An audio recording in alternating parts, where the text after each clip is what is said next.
আমি আজকে আলোচনা করব প্রিপোজিশন নিয়ে। তো প্রিপোজিশন, কয়েকটা প্রিপোজিশন নিয়ে আলোচনা করব আমরা। এর ফলে কি হবে, আমাদের কনসেপশনটা আরও সুন্দর ক্লিয়ার হয়ে যাবে। কয়েকটি কনফিউশন যে প্রিপোজিশন, সেগুলো নিয়ে আলোচনা করব।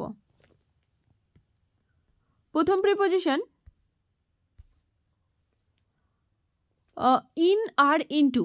ঠিক আছে, তো ইন আর ইনটু নিয়ে আমরা সবসময় কনফিউশন থাকি যে কোথায় ইন বসবে, কোথায় ইনটু বসবে।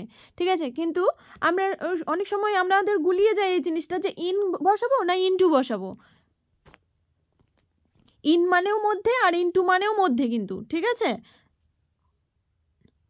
সেজন্য আমরা এটা গোলমাল পাকিয়ে যাই। তাহলে কি প্রথম কোয়েশ্চেন হচ্ছে the dog is dash the house.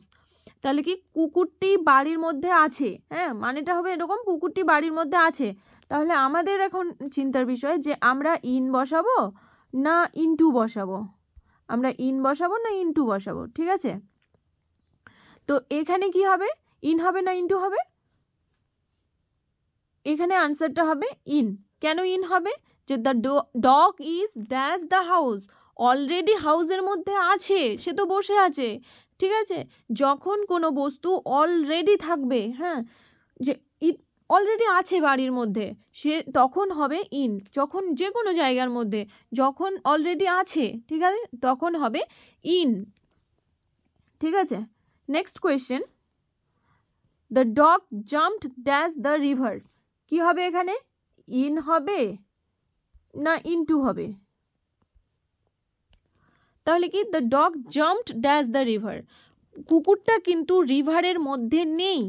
ঠিক আছে, সে মোশনে আছে, সে অন্য জায়গা থেকে, এক জায়গা থেকে আরেক জায়গায় এসে পড়বে যখন, তখন সেইভাবে যদি তখন যখন প্রিপোজিশন বসাবো তখন আমরা ইনটু বসাবো। যে যখন আমরা মোশন গতি বলবো, যে কিসের মধ্যে লাফ দিল কুকুরটা, নদীর মধ্যে লাফ দিল, এখানেও কিন্তু মধ্যে, কিন্তু কুকুর আছে মোশন গতিতে। ঠিক আছে, যদি অলরেডি সেখানে থাকে তাহলে হবে ইন, আর যদি এসে পড়ে তাহলে ইনটু। যে আমরা ছবিটা দেখছি সেই ক্ষেত্রে যে প্রিপোজিশন ব্যবহার হবে সেটা হবে ইনটু। ঠিক আছে, এবার যদি দেখা যায় যে কুকুরটা অলরেডি জলের মধ্যে খেলছে, তাহলে কি হবে, the dog is playing in the river. ঠিক আছে, তাহলে নদীর মধ্যে খেলছে, এরকম হবে। ঠিক আছে, next question, next preposition on and আপন। অন অ্যান্ড আপন আমরা কখন বসাবো, এটা নিয়েও আমাদের খুব কনফিউশন থাকে যে আমরা অন বসাবো না আপন বসাবো। ঠিক আছে, দুটোর মানেই তো উপরে। প্রথম কোশ্চেন কি, the cat is dash the table. তাহলে কি আমরা দেখতে পাচ্ছি ছবিতে যে ক্যাটটা, বিড়ালটা টেবিলের উপরে বসে আছে। ঠিক আছে, তাহলে এক্ষেত্রে কি হবে প্রিপোজিশন, অন হবে না আপন হবে? অন হবে না আপন হবে? বিড়ালটা যখন অলরেডি টেবিলের উপর বসে আছে তখন হবে preposition on. The cat is on the table. ঠিক আছে, next question, the boy threw the ball dash the ground. বালকটা কি করলো, গ্রাউন্ডের উপর, মেঝের উপর বলটা ছুঁড়ে দিল। ঠিক আছে, এখানে কিন্তু অন অথবা আপন কোনটা বসবে? ঠিক আছে, দুটো মানেই তো ওপরে। হ্যাঁ, তাহলে এখানে কি অন বসবে না আপন? হ্যাঁ, কোনটা বসবে?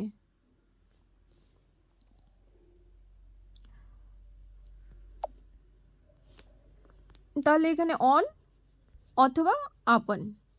ঠিক আছে, কোনটা বসবে? তাহলে এখানে হবে the boy threw the ball upon the ground. আপন কেন হলো আপন?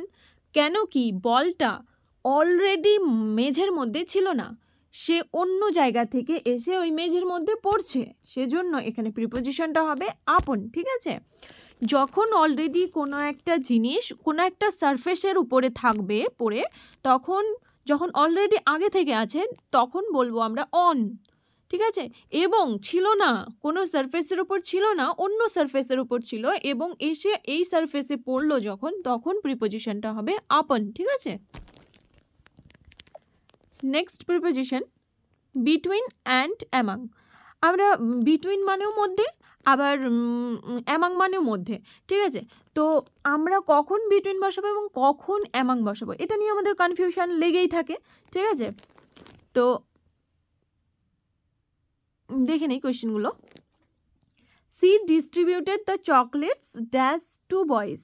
সে কী করলো, চকলেটগুলো দুটো ছেলের মাঝে ডিস্ট্রিবিউট করে দিল, বিলিয়ে দিল, ঠিক আছে। তাহলে কজনের মাঝে, দুজনের মাঝে। তাহলে এখন মনে রাখবো যে প্রিপোজিশন কি বিটুইন হবে, বিটুইন হবে, অথবা অর অ্যামাং হবে, অ্যামাং হবে। কি হবে প্রিপোজিশন? তাহলে কি, এই যে দেখো দুজনের মাঝে, তাহলে দুজনের মাঝে যখন কিছু আমি দিচ্ছি বা বিলি করছি তখন হবে বিটুইন। কনসেপ্টটা মনে রাখবে, যখনই হবে দুজনের মাঝে তখনই হবে কিন্তু বিটুইন।